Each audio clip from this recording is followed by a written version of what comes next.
cat footprints. I have no idea how well this is coming up on the green screen. For some reason, this is the only Harry Potter book I have in hardcover. I have all 7 books.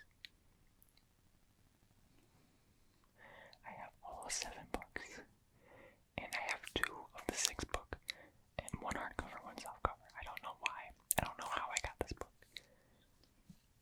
I don't. Okay, anyways.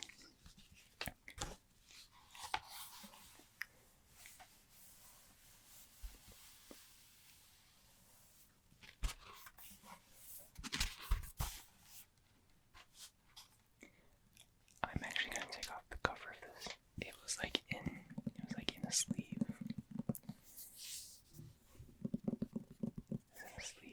And the sleeve kept moving around. It's really loose.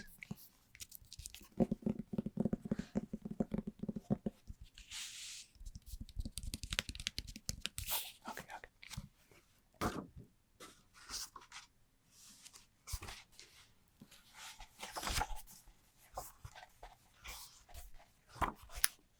This seems like a good page. I'm choosing these by random, by the way, so I'm not choosing any of these on purpose. No, said Harry. A wise decision on the whole, said Dumbledore. Although I think you ought to relax it in your favor of your friend, Mr. Ronald Weasley and Miss Hermione Granger. Yes, he continued, when Harry looked startled. I think they ought to know. You do them a disservice by not confiding something this important to them. No idea what he's talking about.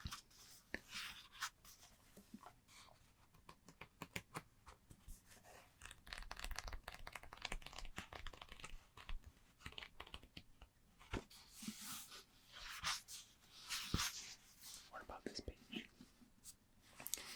I doubt it, to be honest, Harry, said Mr. Weasley slowly. You see, when Lucius Malfoy was arrested, we raided his house. We took away everything that might have been dangerous.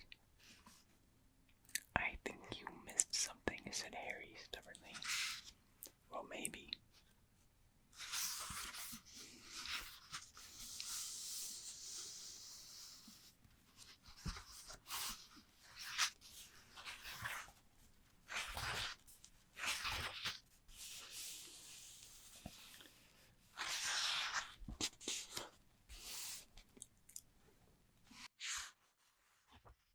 That sound was really loud.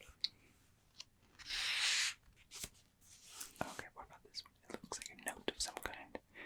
Dear Harry, I would like to start our private lessons this Saturday. Kindly come along to my office at 8 p.m. Hope you are enjoying your first day back at school. Yours sincerely, Albus Dumbledore. P.S. I enjoy acid pops. There's no winky face there, but there's definitely a winky face. Because that's his password to the study. Or his study, I guess, his office.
asked Mr. Weasley loudly, leaping to his feet.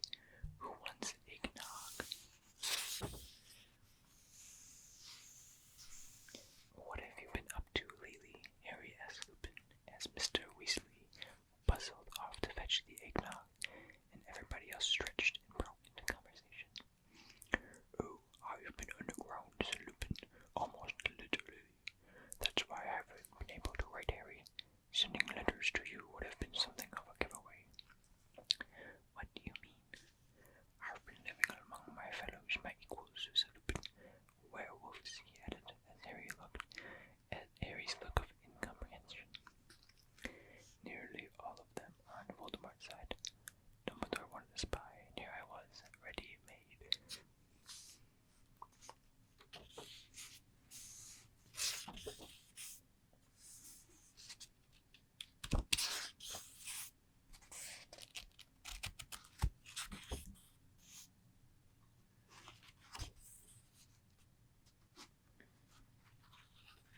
Very interesting. Ron, stop it, Ron. It's Leviosa. No, Leviosa. No, stop, Ron. You know, it's right here.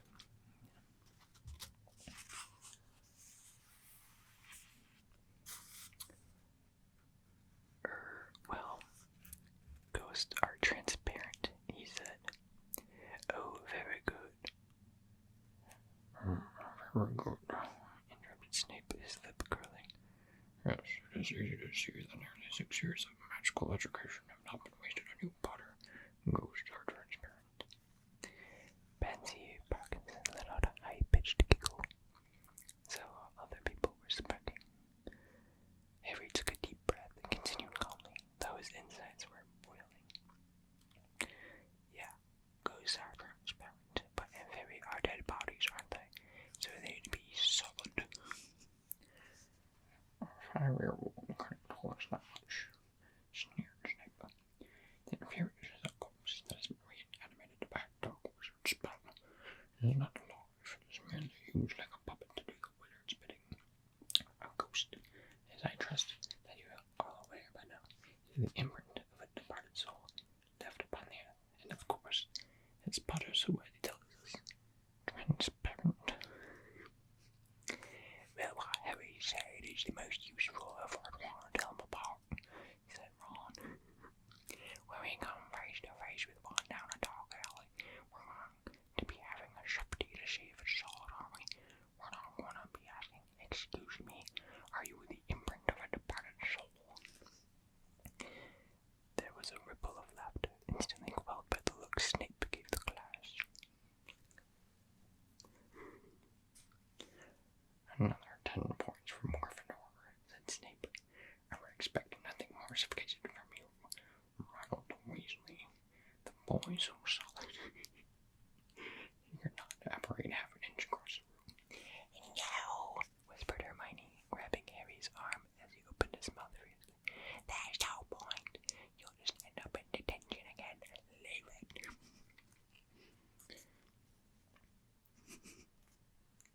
I'm so sorry. I won't do the voices more. I'm sorry. Do you want? Let's just. I'm sorry. Let me go to the actual reading of where I want to read. I don't know how long it'll take. So let me just do some page turning until I get to the page I need to.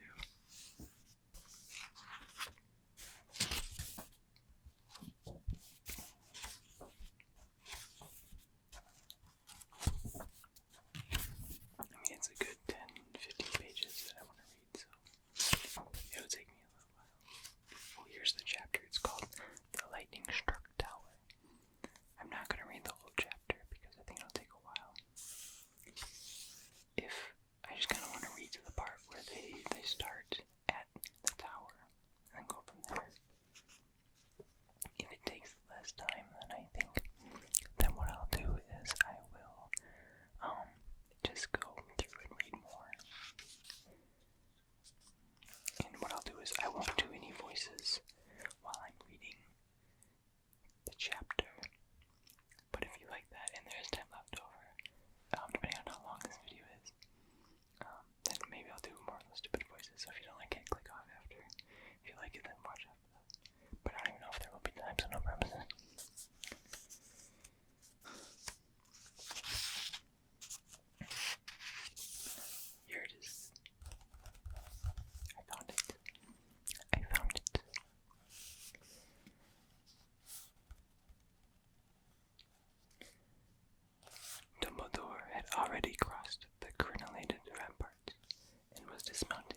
statue, unable to move or speak. He could not understand how it happened. Expelliarmus was not a freezing charm. Then, by the light of the mark, he saw Dumbledore's wand flying in an arc over the edge of the rampart, and understood. Dumbledore had wordlessly immobilized Harry. The second he had taken to perform the spell had cost him the chance of defending himself. Standing against the ramparts, very white in the face, Dumbledore still showed no sign of panic or distress. He merely looked across to the armor and said, "Good evening, Draco." Malfoy stepped forward, glancing around quickly to check that he and Dumbledore were alone. His eyes fell upon the second room. Who else is here? A question I might ask you, or are you acting alone? Harry saw Malfoy's pale face shift back to Dumbledore in the greenish glare of the mark. "No," he said, "I've got backup. There are Death Eaters here in your school today." Well, said Dumbledore, as though Malfoy was showing him an ambitious homework project. "Very good indeed. You found a way to let them in, didn't you?" "Yeah," said Malfoy, who was panting. "Right under your nose, and you never realized." "Ingenious," said Dumbledore. "Yet, forgive me, where are they now? You seem unsupported." "They met some of your guards. They're having a fight down below. They won't be long. I came on ahead. I've got a job to do." "Well then, you must get on and do it, my dear boy," said Dumbledore softly. There was silence. Harry stood imprisoned within his own invisible, paralyzed body, staring at the two of them, his ears straining to hear the sounds of Death Eater's distant fight.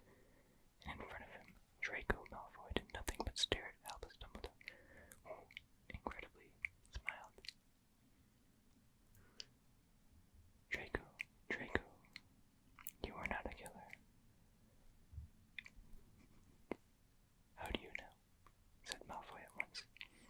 He seemed to realize how childish the words had sounded. Harry saw him flush in the mark's greenish light. "You don't know what I'm capable of," said Malfoy more forcibly. "You don't know what I've done." "Oh, yes, I do," said Dumbledore mildly. "You almost killed Katie Bell and Ronald Weasley. You have been trying, with increasing desperation, to kill me all year. Forgive me, Draco, but they have been feeble attempts. So feeble, to be honest, that I wonder whether your heart has been really in it."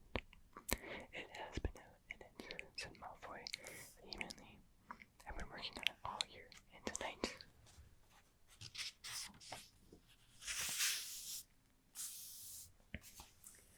Somewhere in the depths of the castle below, Harry heard a muffled yell.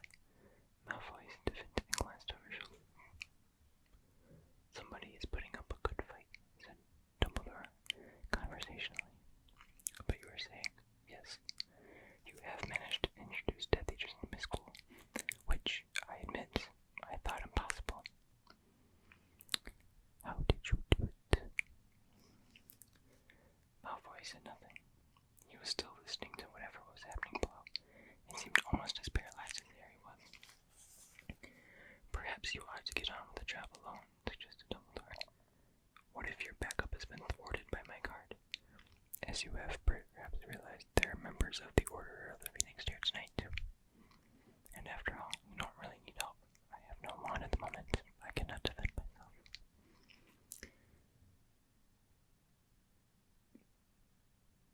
Malfoy merely stared at him. "I see," said Dumbledore kindly, when Malfoy neither moved nor spoke. "You are afraid to act until they join you." "I'm not afraid," said Malfoy, though he still made no move to hurt Dumbledore. "It's you who should be scared." "But why? I don't think you will kill me, Draco. Killing is not as easy, nearly as easy as the innocent believe. So tell me, while we wait for your friends, how did you smuggle them in here? It seems to have taken you a long time to work out how to do it. Malfoy looked as though he was fighting down the urge to shout or to vomit. He gulped and took several deep breaths,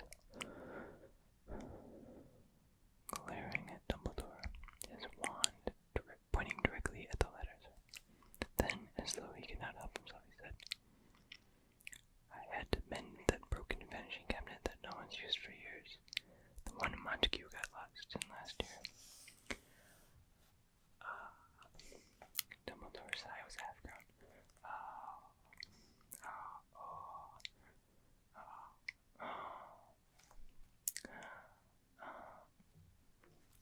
Close enough. He closed his eyes for a moment. That was clever. There is a pair, I take it. Imborgans and Bergs, said Malfoy, and they make a kind of passage between them. Montague told me that when he was stuck in the Hogwarts one, he was trapped in limbo, but sometimes he could hear what was going on at school, and sometimes what was going on in the shop, as if the cabinet was traveling between them, but he couldn't make anyone hear. In the end, he managed to apparate out, even though he never passed his test. He nearly died doing it. Everyone thought it was a really good story, but I was the only one who realized what it meant. Even Morgan didn't know. I was the one who realized there could be a way into Hogwarts through the cabinets if I fixed the broken one. Very good, murmured Dumbledore. So the Death Eaters were able to pass from Morgans and Bergs into the school to help you. A clever plan, a very clever plan. And, as you say, right under my nose. Yeah, said Malfoy, who bizarrely seemed to draw courage and comfort from Dumbledore's praise. Yeah, it was.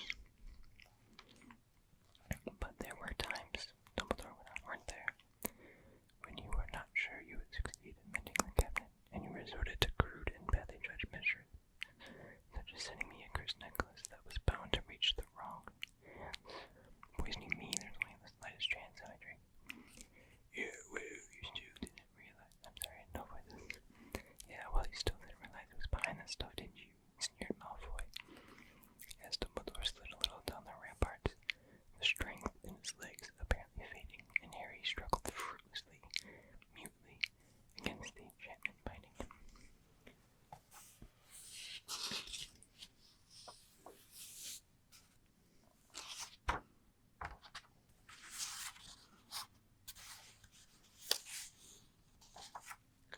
I'll be honest, folks, I am not. This might take a minute.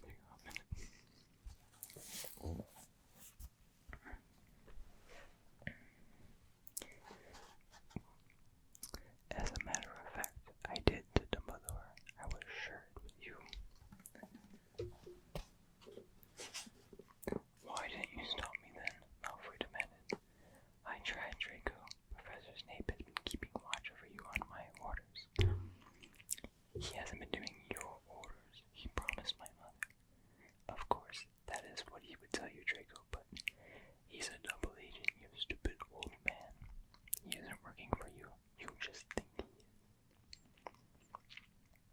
We must agree to differ on that, Draco. It so happens that I trust Professor Snape.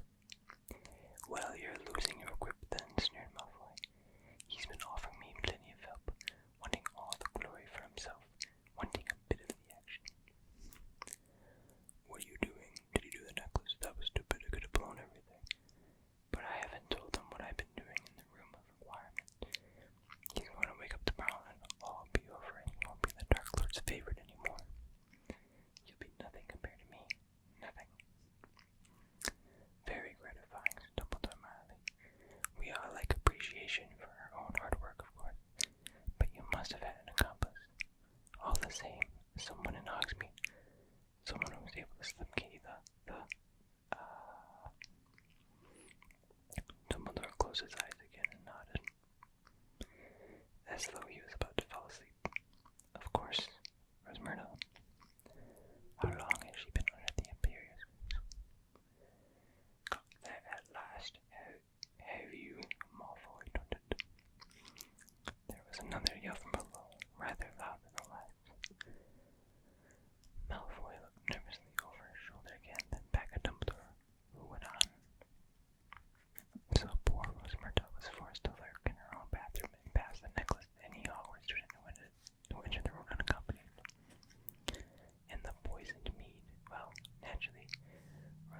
was able to poison it for you before she sent the bottle to Slughorn, believing that it was to be my Christmas present.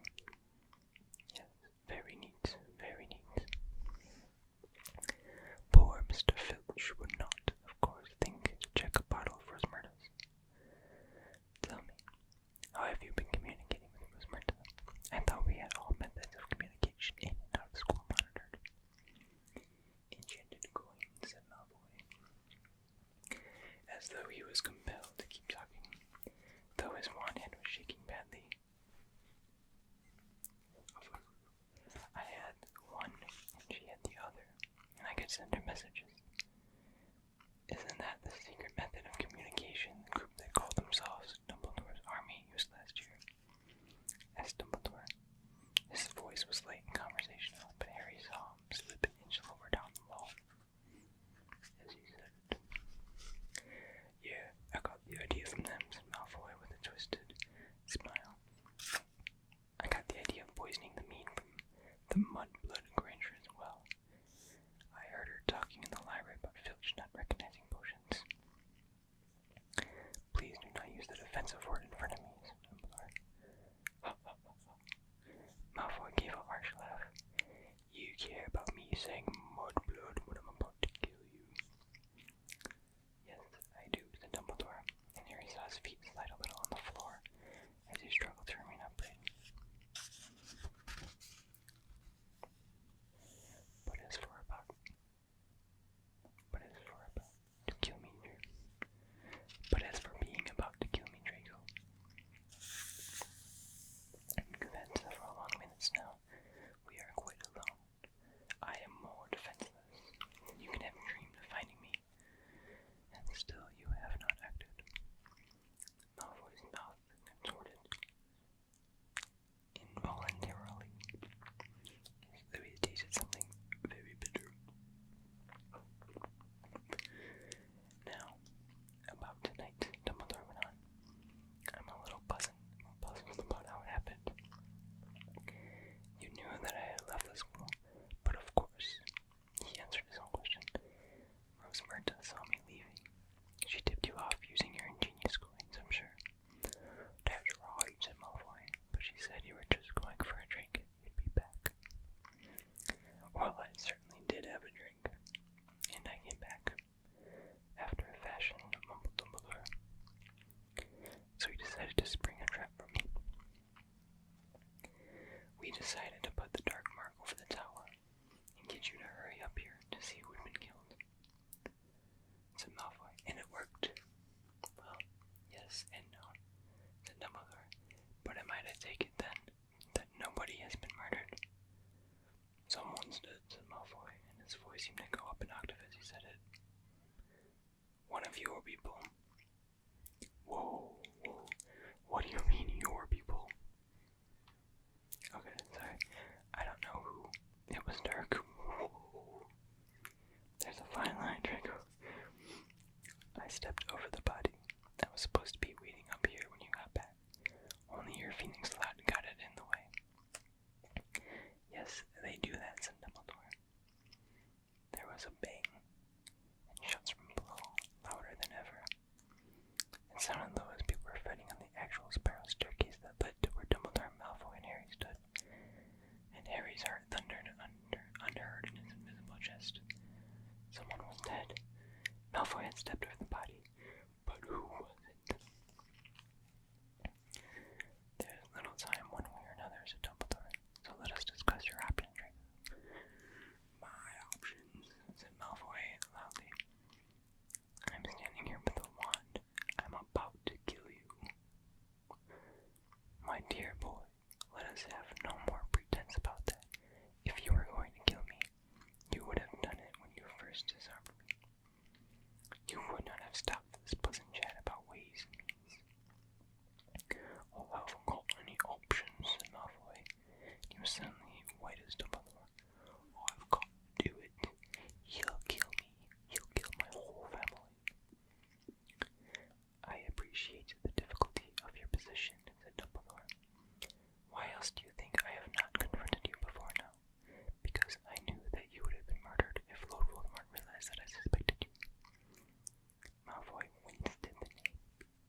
What is more, I can send members of the Order to your mother tonight to hide her likewise.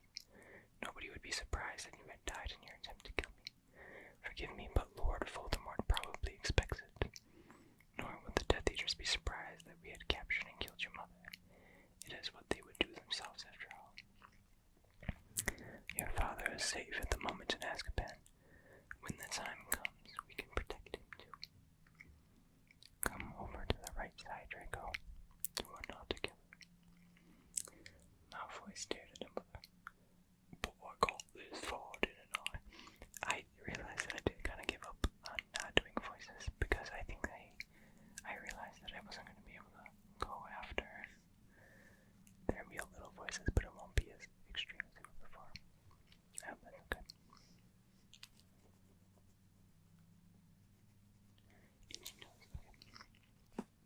But I got this far, didn't I? He said slowly.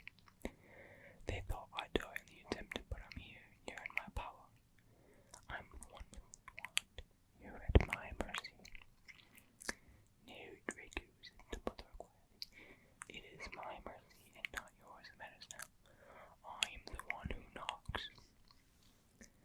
Malfoy did not speak. His mouth was wide open. Where am I at? His wand hand still trembling. Harry thought he saw it drop by a fraction. But suddenly footsteps were thundering up the stairs, and a second later, Malfoy was buffeted.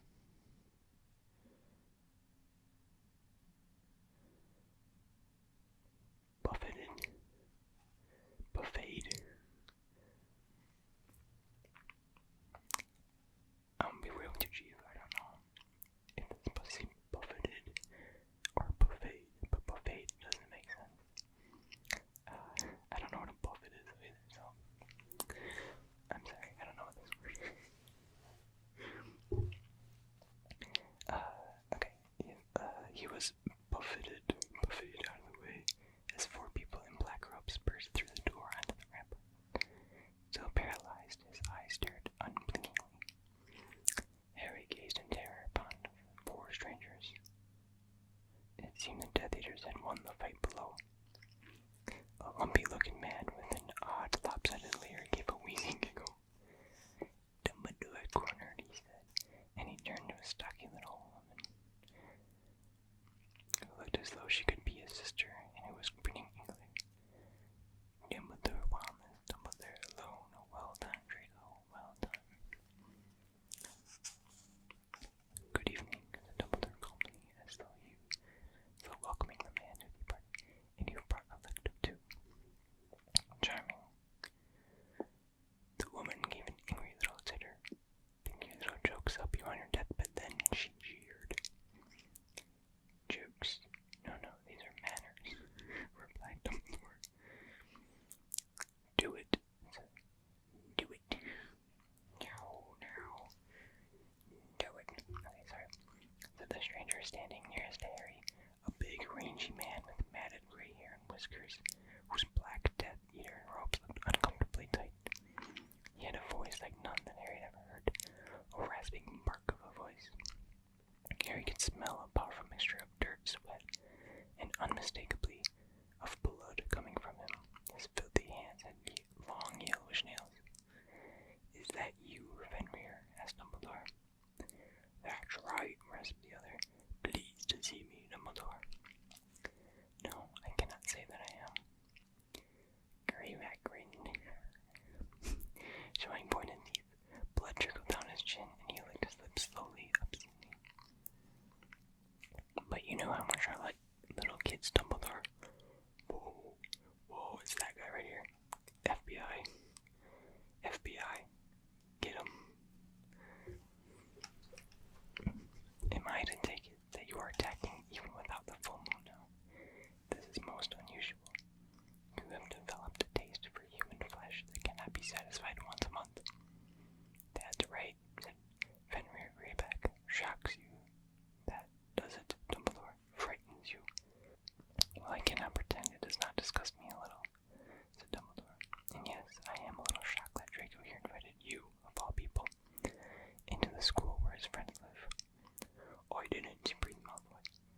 was not looking at Finn. He did not seem to want to even glance at him. I didn't know he was going to come.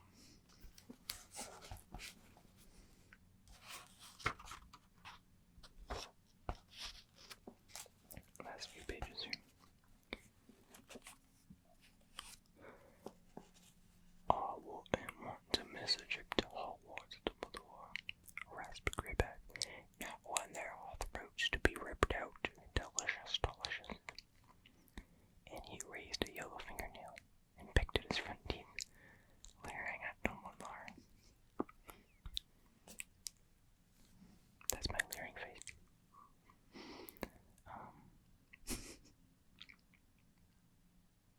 I'll do you for afters, Dumbledore. No, said the fourth Death Eater sharply. He had a heavy, brutal-looking face. We've got orders. Draco's got to do it. Now, Draco, and quickly. Malfoy was showing less resolution than ever. He looked terrified as he stared into Dumbledore's face, which was even paler and rather lower than usual, as he had slid so far down the rampart wall. He's not long for this world anyway, if you ask me, said the lopsided man to the accompaniment of his sister's wheezing giggle. Look at him. What's happened to you then, Dumpy? Oh, weaker resistance, slower reflexes, said Dumbledore. Old age, in short. One day, perhaps, it will happen to you if you're lucky. What's that mean, then? What's that mean? Yelled the Death Eater, suddenly violent. Always the same, aren't you, Dumpy? Talking and doing nothing. I don't even know whether Dumbledore was bothering to kill you. Come on, Draco, do it.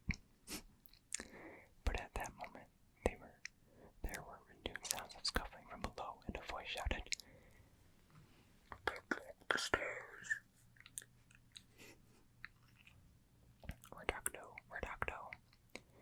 Harry's heart leapt, so these four had not eliminated all opposition, but merely broken through the fight to the top of the tower, and by the sound of it, created a barrier behind them.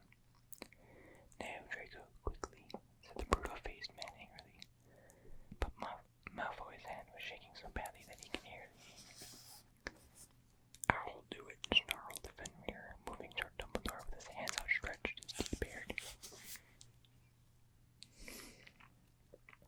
I said no, shouted the brutal-faced man. There was a flash of light, and the werewolf was blasted out of the way. He hit the ramparts and staggered, looking furious. Harry's heart was hammering so hard it seemed impossible that nobody could hear him standing there, imprisoned by Dumbledore's spell. If he could only move, he could aim a curse from under the cloak. Draco, do it, or stand aside, so one of us, screeched the woman, but at this precise moment, the door to the ramparts burst open once more, and there stood Snape.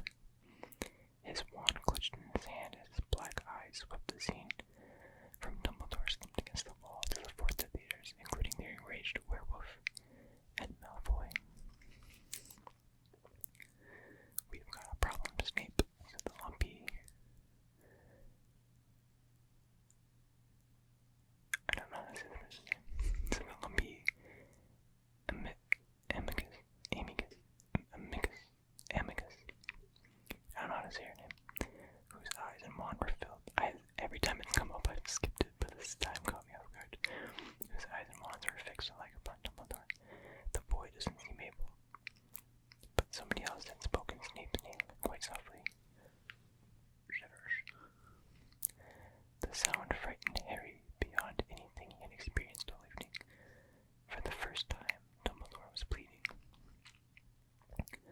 Snape said nothing, but walked forward and pushed Malfoy roughly out of the way. The three Death Eaters fell back without a word. Even the werewolf seemed cowed.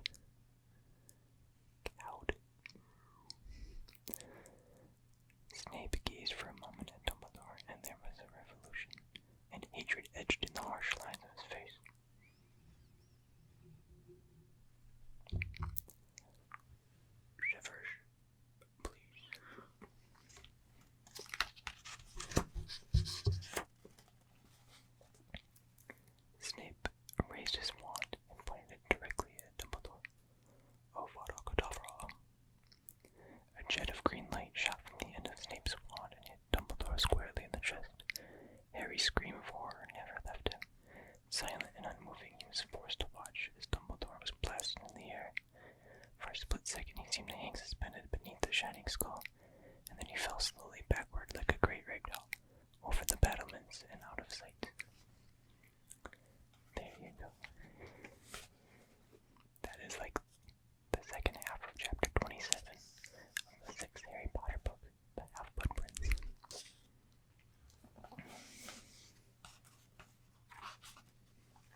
read. My page is turned.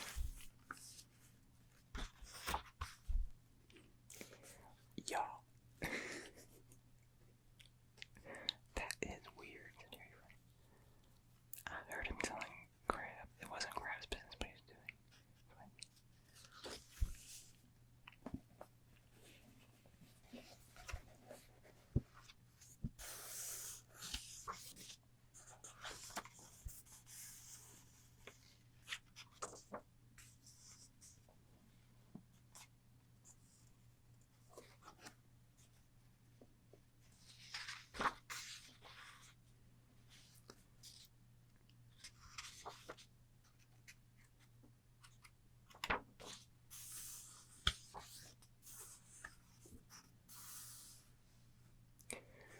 Dear Harry, Ron, and Hermione, Evergog died last night.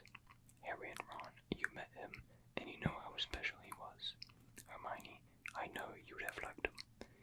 It will mean a whole lot to me if you'd nip down for the burial later this evening. I'm planning on doing it around dusk. That was his favorite time of day. I know you're not supposed to be out that late, but you can use the cloak. Wouldn't ask, but I can't face it alone. Hagrid. Rest in peace, the actor who played Hagrid as well. Jesus. Best wizard was your older age, I never knew. Terrible thing, terrible thing. And Odo the hero, they bore him back home to the place that he'd known as a lad, sang a slughorn plaintively. They laid him to rest with his hat inside out and his wand snapped in two, which was sad. What a song, what a song.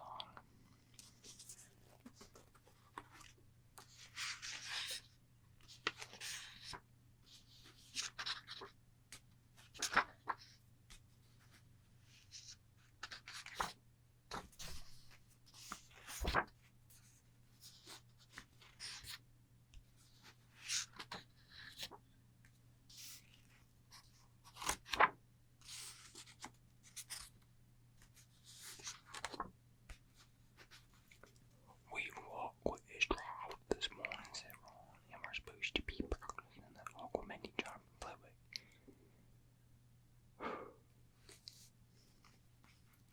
So there's that. I'm not finding anything good, you know.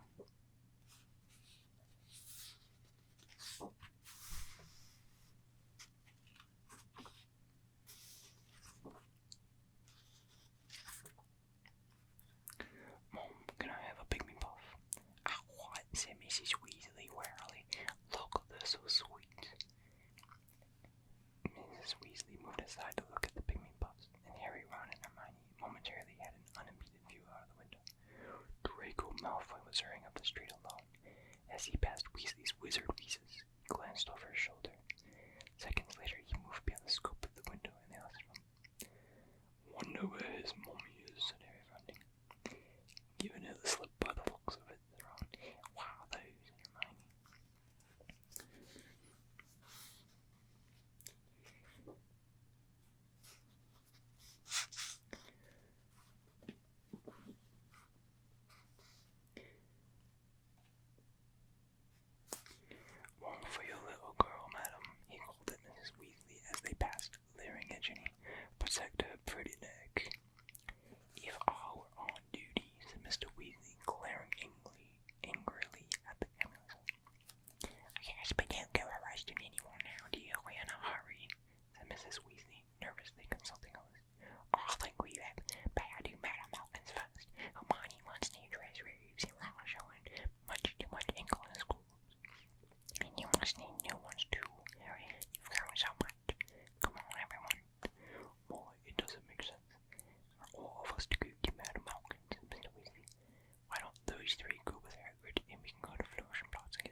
racist, huh? Imagine getting a grade like in school. You just look like your SATs or ACTs or whatever. And you get like grades back and it's like, you got actual troll. Like you're such a dumbass. You got like slug. Like, oh, dumbass. Okay. In astronomy, you got an A, which is the lowest pass grade. You know, fair enough, it's astronomy. You know. Care of magical creatures, you got an E, exceeds expectations. In charms, you got an E, exceeds expectations. Defense against the dark arts, of course you got an O. It's outstanding, that's the highest grade you can get. That's the only one that you got outstanding in. Ooh, divination. Oh, divination. Okay. You got a P, so that's the first fail grade.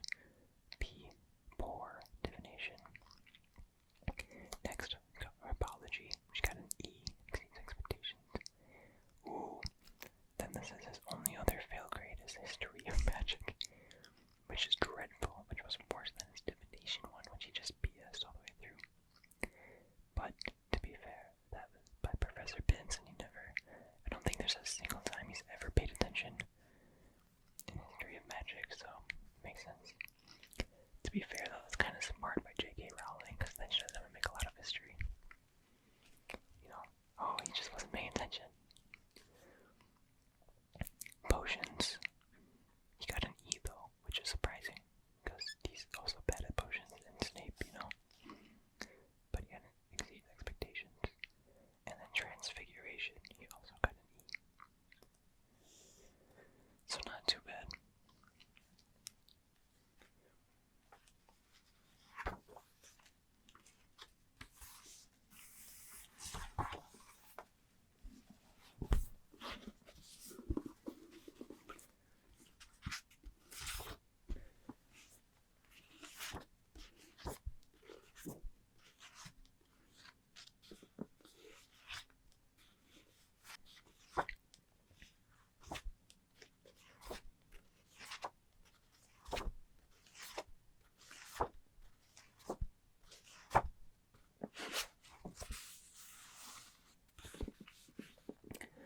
One of the girls gave an unwilling giggle.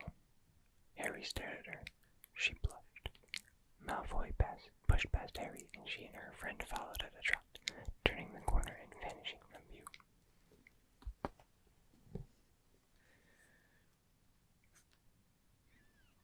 I'm trying to read what the context of that was.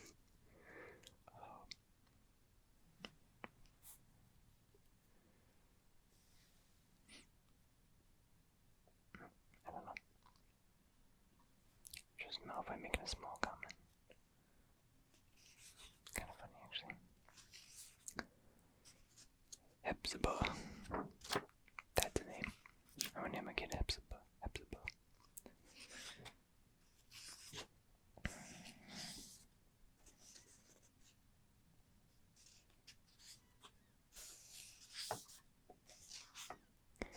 I really hope you're liking all these page turning sounds. Little pops in my voice.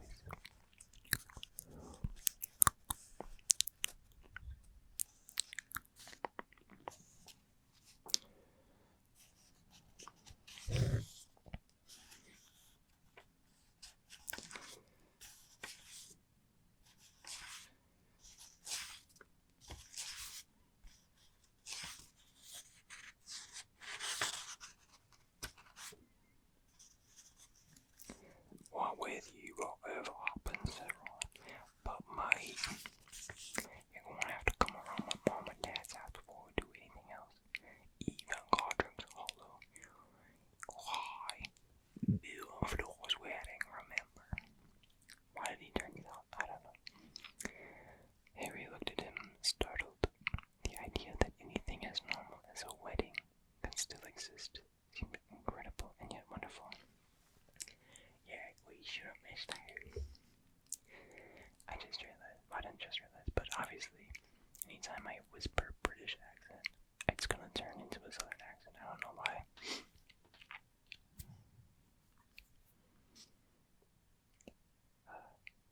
His hand closed automatically around the fake Horcrux, but in spite of everything, in spite of the dark and twisting path he saw stretching ahead of him, in spite of the final meeting with Voldemort he knew must come.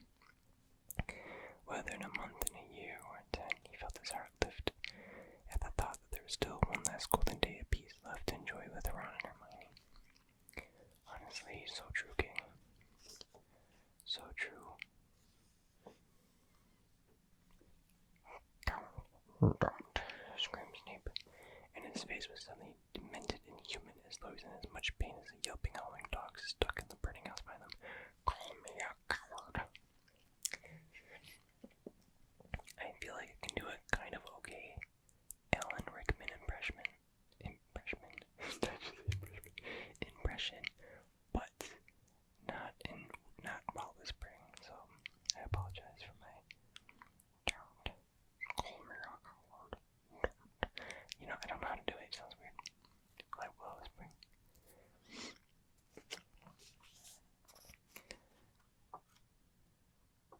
Flight of the Prince. I know we're coming up on an hour here, and that's kind of all I want to do, is just an hour. But I think it might be kind of good around here.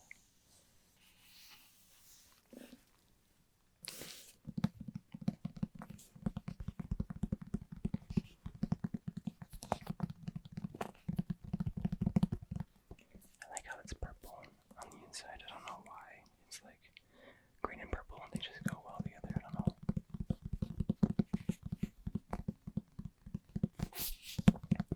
Like if I was wearing clothes, I wouldn't necessarily be wearing green and purple, but something about green and purple, they just go well.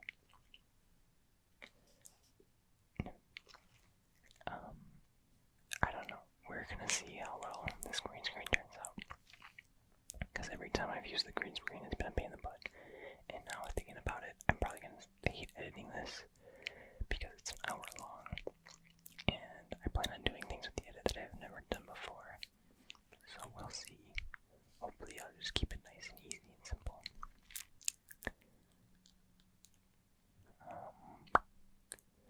Hope those things are loud. We'll see. If it's not too bad, I might have more fun with it. We'll see. I'm recording this pretty early because I'm going to be busy all this week. So I won't be able to edit this until next week, until like right before it comes out. But this is recording way before then. Yeah. I hope you guys have a good night. Thank you again for suggesting this. I don't know if you're going to be watching all this, but I don't know, guys. I know it's like an hour in right now, and no one's watching this far. But if you enjoyed this, feel free to give it a like, or subscribe, or just comment. I don't really know what people like. I go kind of based off of, like, obviously comments if people are telling me to do stuff. But more off of, like, views. Like, how many views did the video get, you know? Not even so much likes.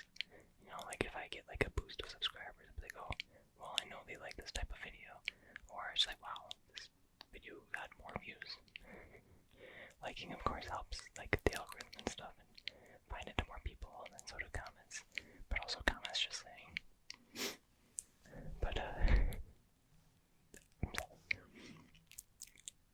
so, if you like a video, just watch it. It's pretty simple. Hope you guys have a good week. Hope you guys had a good Thanksgiving. I know no one's watching it this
was hoping I'd get that hour, but hopefully here we are. We'll see after the cuts and stuff.